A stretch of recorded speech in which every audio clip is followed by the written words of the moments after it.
Radio y Diario Universidad de Chile presentan Un Nuevo Mapa, ciclo de conversaciones sobre pandemia y ciudad. Un esfuerzo conjunto de la Facultad de Arquitectura y Urbanismo de la Universidad de Chile, la Corporación Ciudades y Radio Universidad de Chile. Conduce el director de Radio Universidad de Chile, el periodista Patricio López.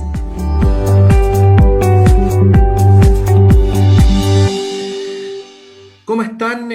Buenas tardes. Les damos la bienvenida a una nueva edición de Un Nuevo Mapa, este programa que hemos concebido conjuntamente con la Facultad de Arquitectura y Urbanismo de la Universidad de Chile y con la Corporación Ciudades, este espacio donde hemos reunido miradas, perspectivas durante ya varios jueves para analizar la ciudad, el modo en que las políticas públicas aterrizan en este lugar donde convivimos cotidianamente y cuáles son algunas ideas que nos pueden ayudar a proyectar un país mejor. Originalmente, el espíritu de este programa estuvo impulsado por la serie de preguntas que nos fue arrojando la pandemia, pero bueno, Chile tiene la particularidad de que está viviendo una pandemia encima de lo que algunos llaman estallido social, otros llaman despertar social, y que en todo caso tiene directa relación con lo que nos mueve en este programa específico, que es lo que acaba de ocurrir el domingo pasado, con este resultado que da inicio a un proceso constituyente y en el que, por lo tanto, queremos hacer dialogar lo que han sido los temas de este programa con este proceso histórico que empieza a vivir el país desde el lunes. Vamos a saludar a nuestros invitados. No sé por qué tengo una sensación de déjà vu, como si esto ya lo hubiera vivido, pero bueno, en fin. Voy a saludar en primer lugar al profesor de la Facultad de Arquitectura y Urbanismo de nuestra universidad, Daniel Opazo. ¿Cómo estás, Daniel? Buenas tardes. Buenas tardes, Patricio. Un gusto estar en el programa y compartir con Doris y con Sebastián esta conversación. Sí, bueno, voy a hacer mención también a que Daniel es uno de los impulsores de esta iniciativa, así que hemos estado ahí trabajando de manera cómplice durante estas semanas, así que le doy el reconocimiento también público. Por parte de la Corporación Ciudades nos acompaña esta tarde Sebastián Bowen. Sebastián, buenas tardes, muchas gracias por estar acá. Hola Patricio, gracias por la invitación. Hola Doris, hola Daniel, un gusto compartir ahí el espacio con ustedes. Sí, y bueno, por el movimiento de pobladores y pobladoras de Ucamau, saludo en esta tarde a Doris González. Doris, como siempre, muchas gracias por la gentileza. Hola, ¿qué tal Patricio? Hola Daniel, hola Sebastián. Pareciera que sí, que hubiéramos vivido este momento antes. Sí. Sí. Y no, contenta de compartir con ustedes y ser la única mujer aquí en el panel para hablar del tema de ciudad y la constituyente. Sí, probablemente hace algunos años no existía la claridad que existe ahora, ¿no? Respecto a que la organización de la ciudad también implica preguntas sobre derechos, ¿no? En parte, gracias a las organizaciones de vecinos, a las organizaciones de pobladores, a la politización de ciertos temas que antes estaban más bien invisibilizados en nuestra vida común, eso aparece ahora más visible, ¿no? Y claro, probablemente una de las grandes preguntas que arroja este proceso constitucional que emerge va a ser respecto a cómo se relaciona nuestra Carta Fundamental y nuestra institucionalidad con el ejercicio de los derechos. Y ya que estamos hablando de ciudad y de territorio, quería proponerles hacer una primera ronda de reflexiones con vocación de síntesis para luego ir puntualizando algunos detalles respecto a qué sugerencias, ¿no? le trae a cada uno de ustedes este vínculo, el vínculo entre constitución, ejercicio de derechos, ciudad y territorio. Doris, podemos partir contigo si te parece. Ya.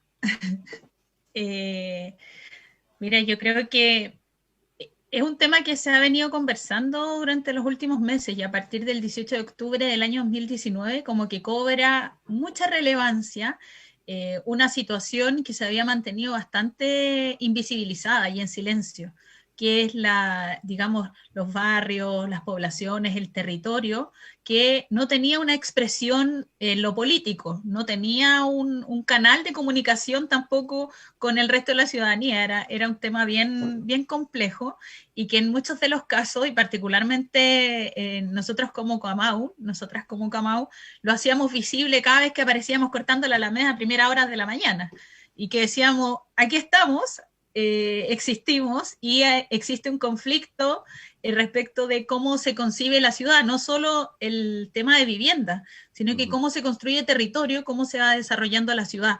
Y yo creo que en ese sentido, también esa manifestación latente que se mantuvo, que estalló efectivamente el 18 de octubre, plantea la posibilidad, o más bien pone en discusión el cómo se habían venido haciendo las políticas públicas y particularmente el desarrollo y la planificación de las ciudades. Y eso tiene que ver mucho también con la Constitución, porque nosotros en las asambleas lo hemos conversado muchas veces, en los congresos de pobladores, diciendo particularmente que en la Constitución actual no existe el derecho a la vivienda. Y debido a las diferentes reflexiones que nosotros fuimos desarrollando, al darnos cuenta que la política de vivienda ha sido bastante ineficiente y que ha tenido cambios, se ha ido modificando, pero también debido a la movilización y a la presión que han ejercido las organizaciones y los movimientos particularmente de vivienda. Entonces, en ese sentido, para nosotros, en este momento, se nos hace chico solo pensar en que se tiene que garantizar el derecho a la vivienda en este proceso constituyente, sino que tenemos que empezar a pensar en el espacio de la ciudad, en el espacio de desarrollo, en el hábitat. Y en ese sentido, para nosotros esta idea o esta consigna de democratizar la ciudad tiene que ver mucho con este proceso constituyente que hemos ido viviendo, que es no solo democratizar el espacio físico de la ciudad, que es un espacio dinámico, diverso, sino que también el cómo se toman las decisiones políticas respecto de esta planificación, respecto de lo que queremos construir como ciudad, y que refleja a su vez la sociedad que hemos ido construyendo durante estos últimos años, o durante estos más de 30 años, digamos, y ahí también se pone en discusión esta situación compleja de la diferencia entre, vamos a poner el ejemplo, entre estas tres comunas, que son las que están hoy día diciendo, bueno, las tres comunas de la región metropolitana particularmente, que no quieren renunciar a los privilegios que tienen, y eso también muestra la manera segregada y la diferencia en cómo vive un sector que es mayoritario de la sociedad, y en este caso se refleja en la ciudad, y cómo hay sectores tan privilegiados de nuestra sociedad que viven en tres comunas que pareciera que fuera otro Chile, y en el que incluso nosotros, quienes habitamos en los territorios, en las poblaciones, ni siquiera conocemos, ni siquiera logramos ver físicamente cómo viven y cómo conviven, cómo se desarrollan esas personas. Entonces, esa situación tan diferente, esta hiperconcentración de la riqueza y a su vez de la hiperconcentración de la riqueza material, social, cultural de la ciudad, es lo que queremos cambiar, porque no podemos pensar en un proceso constituyente de transformación si no comenzamos a hacer también un ejercicio práctico en cómo se toman las decisiones con las comunidades para democratizar el espacio de decisión, pero también cómo vamos concibiendo una sociedad con mayor justicia social, garantía de derechos en torno a la ciudad, que es un elemento fundamental para el desarrollo humano y para poder definir qué es lo que queremos ser en la vida.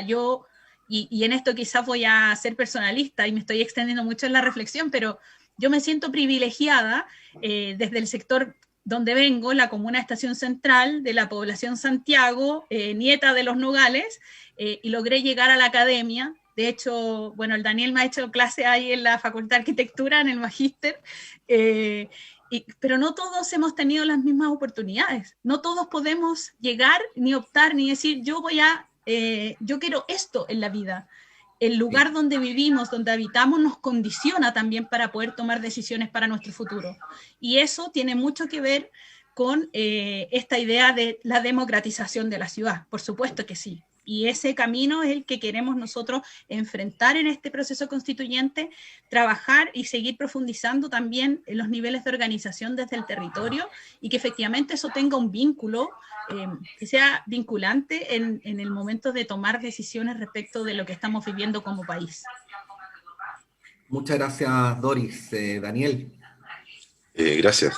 Bueno, yo quería plantear tres cosas, voy a tratar de ser breve y voy a partir por lo último que mencionaba Doris. Creo que un elemento indiscutible del último año, bueno, que evidentemente la pandemia, entre comillas, cortó un poco ese proceso, pero yo creo que no lo eliminó para nada, sino que lo mantuvo en suspenso, es la emergencia con mucha evidencia, con mucha fuerza, de la organización a escala local, ¿no? La recuperación histórica de la figura del cabildo como un espacio donde las vecinas y vecinos se reúnen, discuten temas de diverso orden, y de alguna manera, claro, representan un sitio de legitimidad de la decisión política, y yo esperaría que en la futura constitución este asunto quedase expresado. Por ejemplo, quizá,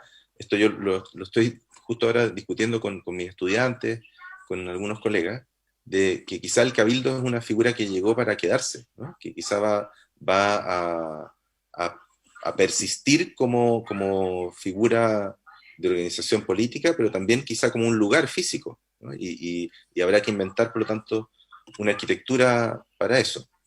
Lo segundo que quería plantear es que también me parece que un elemento muy importante del debate, y en relación a tu planteamiento, Patricio, sobre los derechos, es que, por lo menos la lectura que hago yo, que hoy también está muy claro el desafío de pensar, y yo creo que gran parte de la ciudadanía que se moviliza lo ve así, de pensar derechos colectivos, ¿no? Porque hasta en el modelo que hemos vivido los últimos 40 y tantos años, lo que enfatiza son los derechos individuales, ¿no? Claro. Yo tengo derecho a educarme, tengo derecho, no sé, a emprender, que no está nada de mal, digamos, pero tengo derecho a la salud, a la educación. Todos esos, incluso los derechos sociales, son pensados como derechos individuales, ¿no? Como el acceso a...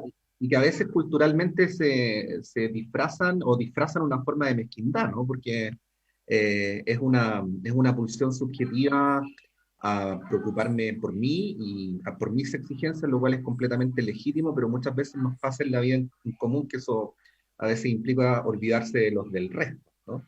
Exacto, entonces creo que la noción de que estamos repensando lo colectivo en este proceso constituyente, en este momento constituyente, también debería implicar una lectura hacia los derechos que tenga ese horizonte, digamos. No reemplazando al otro, del respeto a cada individuo, a cada persona en su especificidad, pero sí poniendo en el mismo rango los derechos colectivos. Y respecto a esto último, quería hacer mención a un asunto que ayer circuló bastante con varias publicaciones en redes sociales de gente que hacía lectura de las estadísticas que arrojó el plebiscito del domingo. Que en general las comunas donde el apruebo sacó una mayoría más significativa, no sé, cercana al 90%, casi sin excepción, eran todos lugares que también se han dado por denominar territorios, zonas de sacrificio, ¿no? O sea, territorios donde el modelo de explotación de lo que se llama habitualmente recursos naturales ha generado situaciones de detrimento para la calidad de vida de esas personas, para el equilibrio con la naturaleza, etc. Entonces, la justicia territorial también debería tener un componente o una presencia relevante en el debate sobre la nueva Constitución. Creo que esos son tres elementos de lo que nos toca, digamos, en el ámbito de la ciudad y del territorio, que deberían estar ahí muy presentes. Fantástico. Sebastián. Oye, para sumar algunos elementos, pues entiendo también que la pregunta es amplia y después vamos a andar en cosas más concretas, ¿cierto? Así más, pero hay una cuestión que yo tengo esperanza y espero que no sean expectativas desmedidas, porque después viene la frustración, pero sí esperanza. Que nosotros desde Techo hicimos el año 2019 una campaña que se llamaba Sin Lugar, ¿ya? Fueron tres cortos, no sé si alguno los vio alguna vez, que reflejaban, en el fondo, tenían una alta como calidad cinematográfica, con muy buenos actores además, y estaban todos basados en historias reales, ¿ya? Y que reflejaban, como yo le llamo, el sentimiento de la triple A, que se vive muchas veces desde sectores más segregados, que es finalmente el sentimiento de angustia, el sentimiento de abandono y el sentimiento de abuso. Y lo reflejaban con historias bien concretas. Y eran historias que eran duras al verlas. Eran cortos que duraban 3 minutos y que mostraban un poco lo que pasaba en torno a la temática de la vivienda, en torno a la temática de la segregación territorial. Y bueno, así, paréntesis, yo tengo una hija que tiene un pequeño nivel de estrabismo, así de que se le va un ojito, ¿ya? Entonces, por eso me he tenido que meter un poco en ese tema, y ir cachando un poco más. Y cuando yo mostraba estos videos, se los mostraba a familiares, amistades, qué sé yo, en distintos lados, la mirada que la gente ponía era la misma mirada que ponía la Lisa, mi hija, cuando yo le pedía que tratara de juntar los ojos y cuando estaba bien cansada, que es como una mirada como incómoda, como que en el fondo es como tratando de juntarlo y haciendo un esfuerzo. Entonces eso me llamó la atención porque dije, mira, acá es interesante, porque de alguna manera en la sociedad chilena y fundamentalmente en esas 3 comunas, vivimos una suerte de estrabismo social. Entonces, donde lo que hace el estrabismo, el cerebro lo que hace con el estrabismo es que justamente bloquea el ojo que se desalinea, deja de mirarlo, deja de esa visión, la enceguece, con tal de ganar comodidad al mirar, digamos.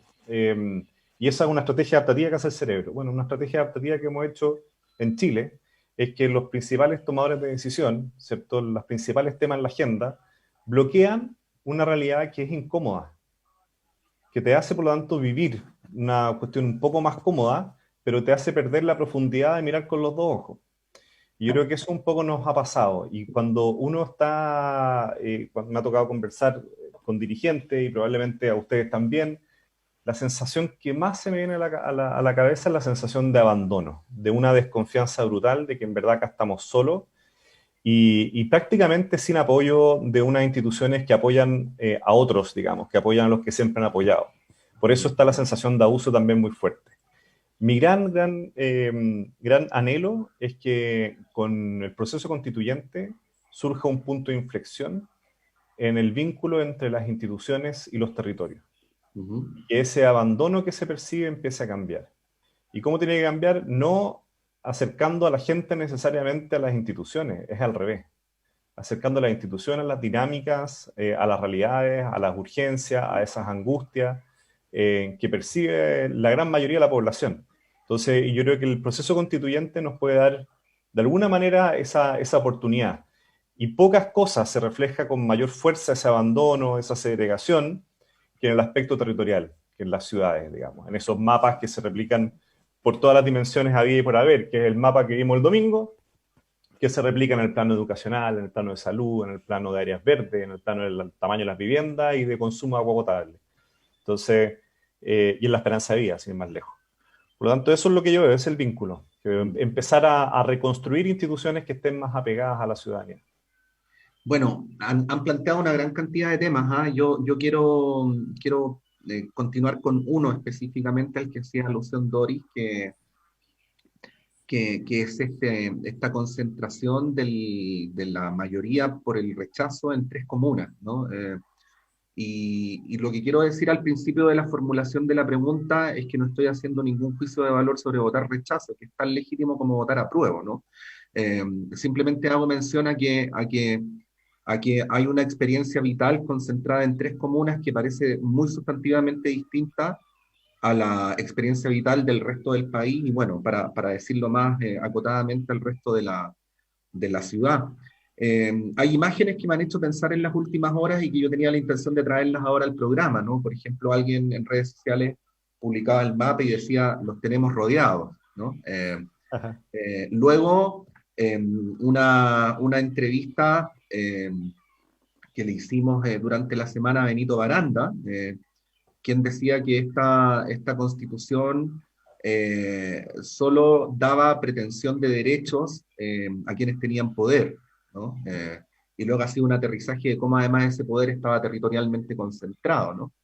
Y lo tercero, que me pareció terrible y que creo que es lo más pertinente respecto de lo que estamos conversando hoy día, es una entrevista al analista político Axel Callis, donde él decía, lo que ha ocurrido con esta votación es lo más parecido al feudalismo, porque parece como un castillo amurallado, ¿no?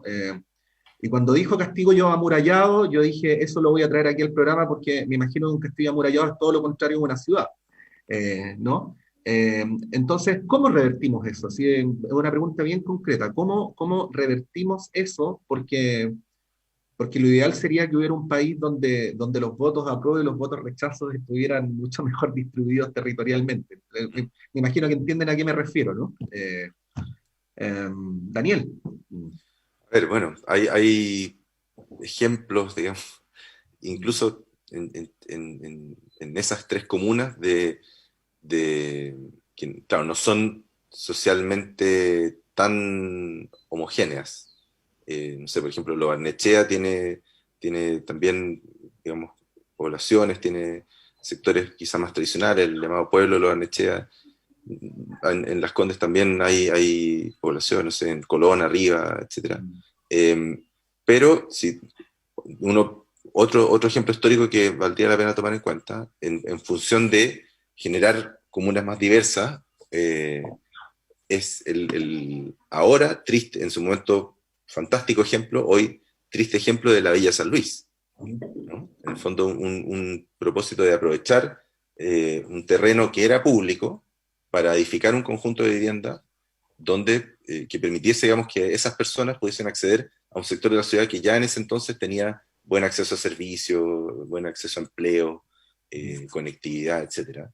Y que diversas instituciones, entre ellas algunas públicas, como el Ejército de Chile, se encargaron de demoler, o sea, conceptual y literalmente.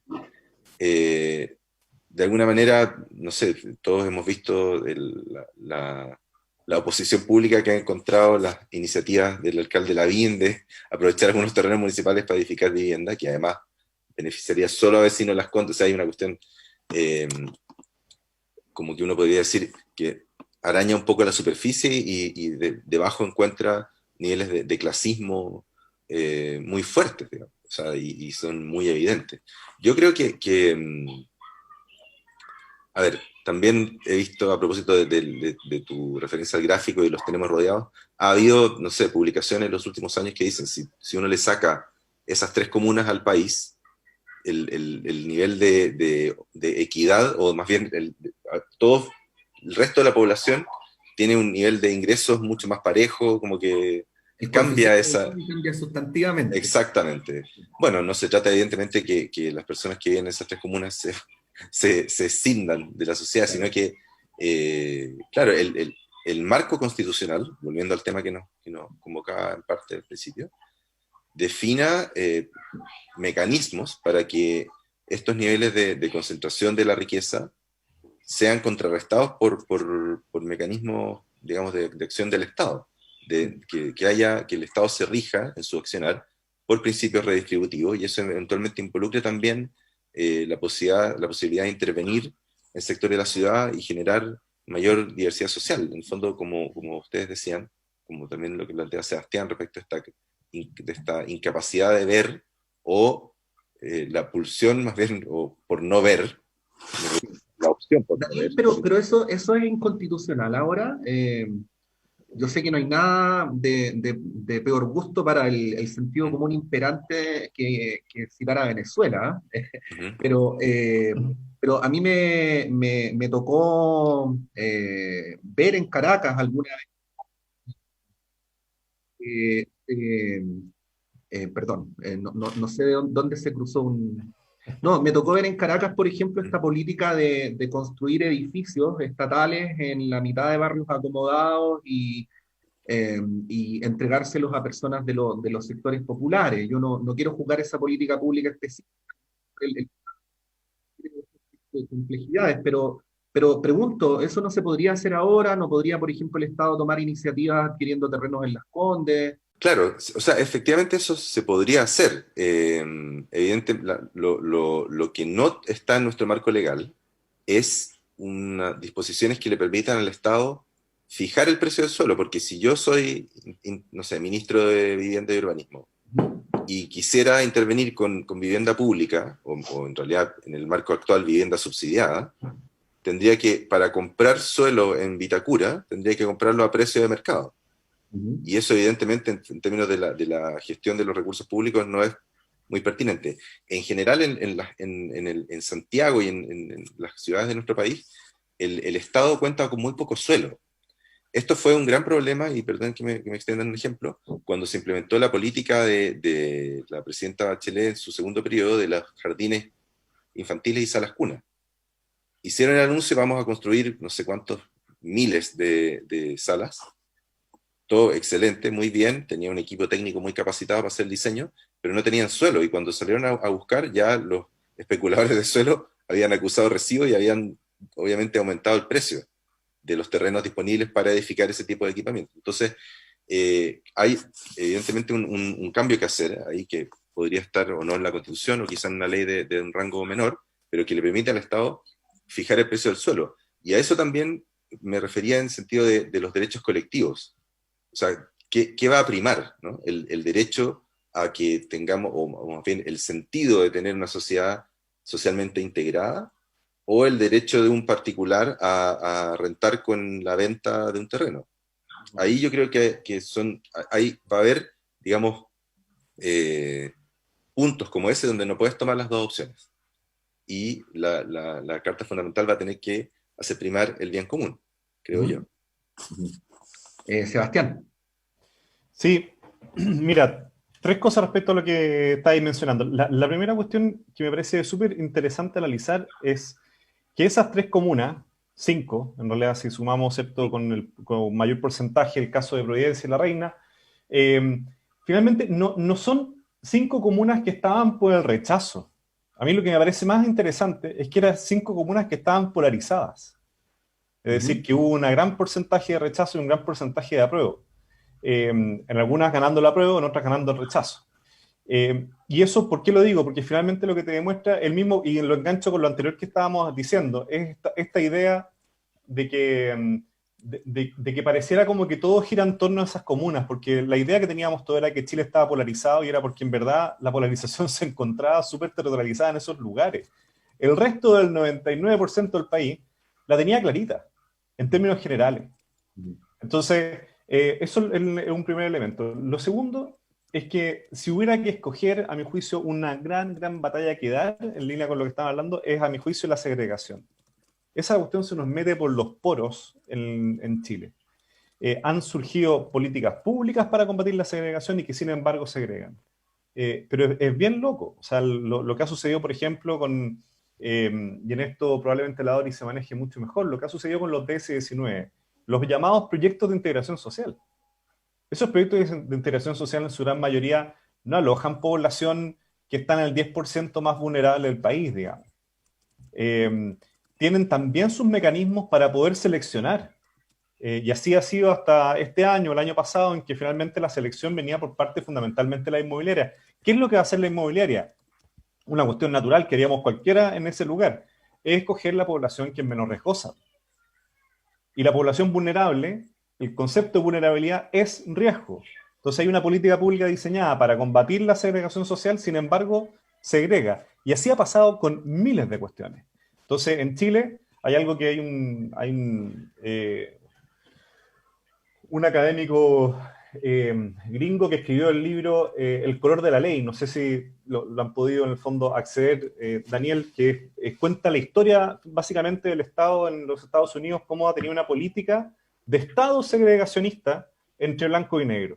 Y va mostrando episodio por episodio todos los actos que se han hecho para combatir la segregación, que sin embargo se mete la segregación igual. Entonces, de hecho, el libro lo que más plantea, y que está muy en boga esta idea, es las políticas desegregadoras, que no apuntan netamente a integrar, apuntan a combatir la segregación, a dar la vuelta, porque si no hay una decisión determinada en el fondo por dar la vuelta, se nos va a meter por los poros. Bueno, en Chile no es el color de la ley, en Chile es el precio de la ley. Entonces, nosotros hemos tenido una política que constantemente lo que hace es segregar en función del poder adquisitivo, es nuestro principio ordenador. Y esa cuestión es algo que puede empezar a cambiar de los cimientos a raíz de una constitución no va a cambiar todo, porque hay muchos otros elementos que hay que jugar ahí, la cultura, las políticas públicas, entre otros, pero la constitución tiene un rol que jugar. Y por último, la función social del suelo, tal vez una de las principales como desafíos que nos tiene que convocar en este proceso constituyente es poder reconocer la función social del suelo justamente por los elementos anteriores que estábamos conversando. Y ahí el clásico ejemplo es más o menos el que tú pones, ¿cierto, Patricio? Pero que hay que tener ojo con ese ejemplo, que yo me acuerdo cuando discutíamos alguna vez en alguna entrevista, me decían, bueno, entonces tú construirías vivienda social en el barrio del Golf. Claro, es el ejemplo extremo. Probablemente va a haber mucha ineficiencia pública en eso, Claro. de todo sentido. Pero resulta que estamos poniendo un caso extremo, el barrio del Golf, que es probablemente el suelo más caro de Chile, pero hay millones de suelos hoy día disponibles, con buen acceso a los servicios, o en zonas que tienen perspectiva de buena urbanización, en donde tenemos que hoy día desde ya asegurar que esos suelos tengan fines sociales. Y para eso el Estado, y eso prácticamente es un consenso, yo lo he escuchado desde todos los puntos de vista, entonces lo que hace falta es voluntad. No es acuerdo en esto, es voluntad. Es que el Estado tenga un rol mucho más activo como garante de ese suelo, que tenga opción preferencial de compra, que pueda efectivamente, que no le tenga miedo a la expropiación cuando esa expropiación le conviene a todo el país, que efectivamente pueda poner ciertas normas en las comunas, incluso incentivos también para generar mayor integración social o mayor acceso a la ciudad para la población que muchas veces no puede acceder a través del mercado. Entonces, esos elementos yo creo que es reconocer la función social del suelo, y esa función social hoy día queda totalmente supeditada a la idea de un reconocimiento a veces excesivo de la propiedad privada por sobre esa función social. Bueno, perdón que interrumpa, pero el ejemplo del conjunto Maestranza es un buen caso para ilustrar lo que dice Sebastián. O sea, hay pero con una presión popular, un terreno que es público, bueno, de EFE, pero que es una empresa del Estado, se destina a un fin más importante. Bueno, la polémica que hubo hace un par de semanas o algunas semanas sobre el terreno baldío de propiedad del ejército, ¿no? Que también genera un debate, genera un debate público muy importante respecto. Bueno, ahí ese es un temazo. Lo mismo que dije antes, el fondo en la Villa San Luis, la gestión inmobiliaria del ejército probablemente va a ser una olla de grillos que se va a destapar en algún momento. Da para otro programa entero, Daniel. Que vamos a dejar esa puerta cerrada por mientras, ¿no? Doris. Entreabierta mejor, entreabierta. Entreabierta mejor, eso, entreabierta. No cerremos puertas, no cerremos puertas. Eso, muy bien. Vos sabes que en la Red Universidad de Chile no cerramos ninguna puerta. No, está bien, súper. Sí. Oye, respecto del tema, y que ahí Daniel y Sebastián han entregado varios elementos importantes, yo creo que hay una cuestión fundamental con la idea de las 3 comunas o las 5 comunas, que se está mirando inmediatamente como ya, instalemos, que es la caricatura que nosotros hemos criticado harto, es como decir, ya, vamos a traer a la gente de, no sé, de la población X de tal comuna a vivir al sector o al lugar más caro de la región metropolitana. Que eso, o sea, efectivamente lo mismo que hizo Pinochet con los camiones en los 80, hacerlo de vuelta, ¿no? Hacerlo de vuelta, claro, hacerlo al revés. Pero yo creo que tendríamos que hacer un ejercicio anterior para lograr hacer eso. Y que tiene que ver con esta idea, insisto, de democratizar la ciudad. Hay una tarea pendiente, hay una deuda histórica con los barrios y las poblaciones en nuestro país, y lo que debemos hacer en este momento, y para poder pensar en una sociedad o en una ciudad menos segregada, es llevar la ciudad donde no existe, donde aún está pendiente. Porque yo lo dije por ahí en una presentación que me tocó hacer en la Comisión de Vivienda en el Senado, a nosotros ya nos llevaron a vivir a esos lugares de la ciudad. Y ahí estoy hablando de la gente de Bajos de Mena, de La Pintana, también en Estación Central, en Renca. ¿Y por qué nos quieren sacar de ahí? Si ya echamos raíces, si ya tenemos redes, si ya construimos un espacio en la ciudad, ya nos conocemos. Lo que falta es que el Estado hoy día llegue y construya lo pendiente, que tiene que ver con infraestructura, con servicios, con garantías, con espacios comunes, que es una cuestión que la política de vivienda, la política pública en particular, no ha sabido sustentar, no ha sabido tener la proyección necesaria para eso. Porque lamentablemente, claro, todo el rato se está hablando de construir integración, que vamos a construir con integración, pero la política de vivienda sigue pensando en construir unidades habitacionales, y principalmente en la periferia, porque de hecho Sebastián lo dijo delante, estos proyectos de integración, que los que se han construido en los últimos años, digamos, no necesariamente están en el centro de la ciudad. Bueno, están en zonas de expansión, tienes razón. Sí, entonces tampoco hay una integración real ahí. Entonces, para que no nos sigamos quedando solo en las caricaturas, yo creo que lo que hay que apuntar es a cómo logramos terminar la tarea pendiente. Y que insisto con la idea de llevar la ciudad donde no está hoy día. Eso es una de las cuestiones, yo creo que es fundamental, y que el Estado no puede quedarse solo en los programas que sí han ido ayudando a, digamos, incluso en algún sentido a volver a tejer territorio, quizás, el programa Quiero mi barrio y otros, que vienen como a reparar ciertas cosas que quedaron pendientes, pero que no es suficiente. Esto no es suficiente. Porque además no solo tiene la intención de construir infraestructura, sino que remover el tejido social y reconstruir la organización barrial. Y eso también es un pendiente. Eso no puede venir supeditado desde arriba y que un experto haga la política de cómo la gente tiene que organizarse o cuál es el sentido de la organización. Eso tiene que emanar desde el territorio. Y ahí es donde también está pendiente la idea de recoger las necesidades que se tienen desde el territorio, las oportunidades que hay, el conocimiento situado, que es una cuestión profundamente relevante para poder construir territorio de manera adecuada, con una política pública que en su centro efectivamente tenga el reconocimiento de lo que existe en el territorio y cómo quienes están en el territorio pueden influir en esa política o en esa intervención en particular. Yo creo que ahí yo creo que es otro elemento importante.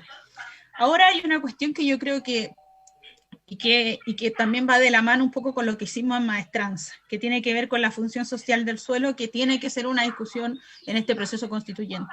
No podemos seguir entregando así como un cheque en blanco a la especulación. ¿Por qué? Porque al final es el Estado quien está construyendo la infraestructura, y aquí voy a poner el ejemplo del metro. Y pensándolo ahora en lo que viene, por ejemplo, para las comunas de Talagante, Peñaflor, el Metrotren. El Estado construye, financia y deja infraestructura, digamos, que va hacia la ciudad, pero lo único que se benefician son los especuladores. Y en este caso las inmobiliarias, que terminan apropiándose de los paños de terreno que existen y que están hoy día con una ubicación privilegiada que le permiten comprar barato y vender muy caro.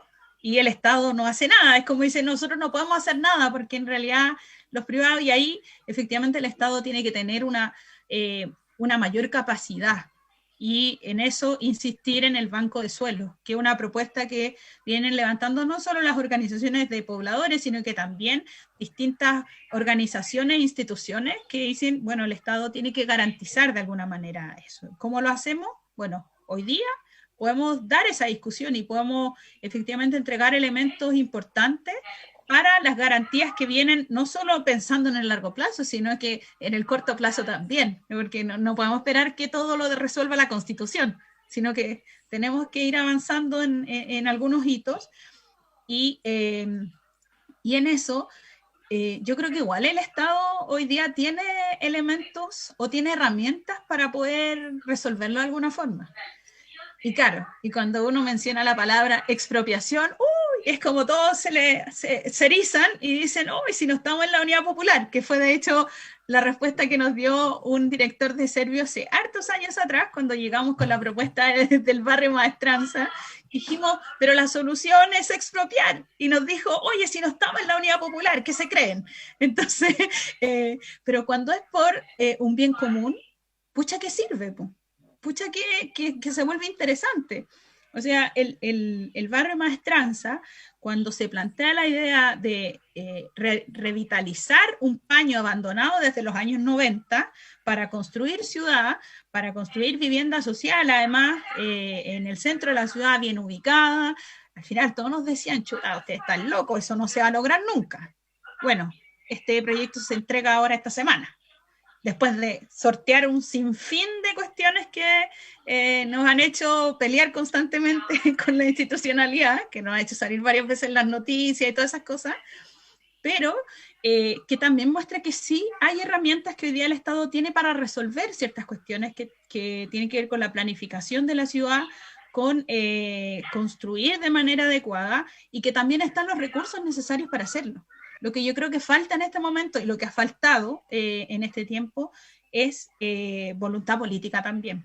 Y eso lamentablemente hemos tenido que sacárselo a rajuñazo, a mordisco, no sé cómo describirlo, pero con una institucionalidad que ha sido poco o muy poco permeable, constantemente inflexible, pero que yo creo que en este contexto en el que estamos viviendo y debido a toda la movilización social y la discusión que se ha ido generando en torno a esto, efectivamente las voluntades pueden estar un poco mejor para este momento que lo que teníamos hace 2 o 3 años atrás. Y en ese sentido yo creo que lo que se ha venido haciendo no solo con el barrio Maestranza como un proyecto importante para la política de vivienda y para mostrar que se puede hacer distinto, yo creo que hay varios hitos importantes en torno a eso. Y yo creo que lo que, en particular, lo que tiene además Maestranza es que hay una participación de la comunidad muy activa, y eso también hace pensar o muestra que efectivamente cuando las comunidades se organizan, cuando las comunidades son partícipes del desarrollo de todo este proceso, se construye mejor, se construye más adecuado, y no necesitas una intervención posterior, porque es la misma comunidad que también se hace responsable de eso. Y yo creo que eso es mucho lo que estamos viviendo con el proceso constituyente. No es solo de exigir, yo quiero esto, yo quiero educación, yo quiero vivienda, yo quiero todo. Claro, yo lo quiero, pero también como yo soy parte de la solución de esa situación o de ese conflicto. Entonces yo creo que ahí se grafica un poco, y yo lo he descrito como un proceso constituyente en una pequeña escala, en la construcción de una comunidad, de un barrio, en donde la participación ha sido súper activa y están todos los actores, en definitiva, en este proceso, que es el Estado, la institucionalidad, que está representada por las distintas entidades de vivienda particularmente, incluso los privados, que han sido parte de la construcción, y la comunidad organizada como un ente fundamental para el desarrollo del proyecto, digamos, de lograr el objetivo de miles de personas. Yo quería decir, Patricio, perdón, que si bien la discusión sobre el modelo de producción de la ciudad no se va a agotar en la Constitución, porque evidentemente hay muchos otros cuerpos legales, e incluso hay muchos asuntos procedimentales que van a influir en eso. Cuando digo procedimentales, los reglamentos, por ejemplo, de las leyes de los ministerios del ramo, que no vamos a entrar en eso porque es muy tedioso. Pero sí la Constitución debería considerar como una discusión muy importante justamente lo que, ahí me sumo a lo que decía Doris, el rol de la ciudadanía organizada, que ahora, en este momento, en la Constitución actual es muy marginal. Por eso también, cuando se habla en otras esferas y probablemente en otros programas, de la crisis de representatividad del sistema político, yo creo que un elemento importante está ahí. Y llevado ese asunto de la ciudadanía organizada a la producción de ciudad concretamente, claro, hoy día tenemos un sistema donde hay círculos que yo me hago cargo de mi opinión, llamaría viciosos, entre, digamos, sector inmobiliario con alta concentración de capital, la banca y los mecanismos de subsidio del Estado. Hay un círculo ahí que ha funcionado de manera muy aceitada estos años. Y en cambio, otros modos, que yo creo que lo importante es discutir que haya opciones. Por ejemplo, el fomento a los modelos cooperativos no ha existido en 30 años de gobiernos democráticos. Y creo que esa es una alternativa que involucra también mirar otras escalas de empresa. No sé si a Doris le pasó, pero yo lo he visto en varios casos. Y a propósito del círculo que mencionaba hace un rato, en las grandes licitaciones de vivienda financiadas por el Estado, solo pueden participar las grandes constructoras porque requieren tener anchas espaldas para responder ante posibles problemas, ¿no? O sea, espaldas financieras. Y eso deja fuera a montones de pequeñas y medianas empresas que probablemente generan tanto empleo como las grandes, pero que no pueden ingresar en ese círculo. Entonces, creo que la idea de que la ciudadanía se pueda organizar y a través de otros modelos autogestionar, por ejemplo, vivienda, quizá en sociedad con el Estado, como lo han hecho Ucamao, como lo ha hecho el MPL en Peñalolén, qué sé yo, y otros ejemplos que probablemente uno desconoce, cooperativas impulsadas por la Iglesia Católica en otro tiempo, que quizá en las últimas décadas han perdido fuerza, pero ese esquema como una posibilidad más, que también se podría extender incluso a otros ámbitos de producción de alimentos, qué sé yo, es un tema que creo que la Constitución nueva debería considerar, insisto, para crear alternativas, digamos, que los modos de vivir no estén solamente enmarcados en el sistema económico que hoy tiene Chile, sino que haya también otras posibilidades, y eso es una discusión ineludible, a mi parecer. Bueno, aunque no me Oye, crean...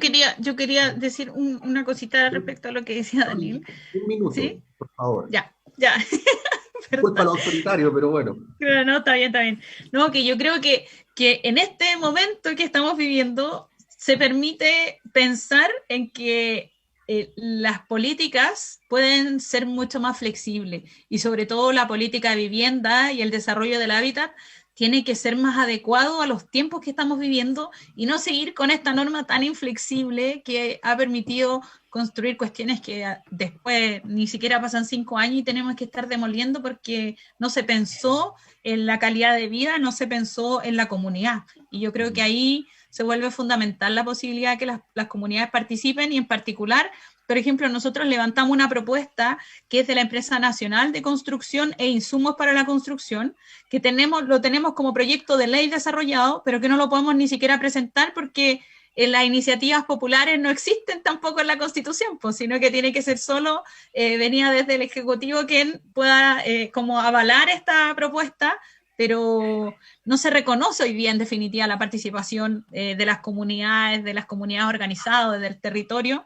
Entonces yo creo que eso también va a ser una cuestión fundamental en este cambio constitucional que tenemos hoy día para fomentar una sociedad más participativa, porque no nos sirve que la gente siga desconfiando nomás de las instituciones y que se aleje de la política. Y en eso, claro, no estoy hablando de partidos, estoy hablando del ejercicio de la política como tal.